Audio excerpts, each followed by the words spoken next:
আপাতত সবকিছুতেই ব্যর্থ আমি। কোনো কিছুতেই সফল হতে পারলাম না।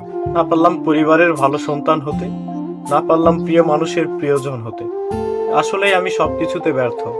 জানি না কবে সফলতার দেখা পাবো, কিন্তু আমি মানসিকভাবে খুবই ক্লান্ত। আমার চারিদিকে সবকিছু অন্ধকার মনে হয়। আমি বুঝতে পারতেছি না আমার জীবনের সাথে কি হচ্ছে, কেন হচ্ছে। তবে আমি হেরে যাচ্ছি প্রতিনিয়ত। জানি না কবে জিততে পারবো। তবে সত্যি আমি মানসিকভাবে খুবই ক্লান্ত। কেউ আমাকে বুঝতে চায় না আমি কেমন আছি। আসলে আমার কষ্ট একান্তই আমার। আমার দুঃখের সময় কেউ আমার পাশে দাঁড়ালো না। কেউ আমাকে জিজ্ঞেস করলো না আমি কেমন আছি। একটা কথা কি ভাই জানেন, খারাপ সময়ে আপনি বুঝতে পারবেন আসলে ভালো সময়ের কি মূল্য।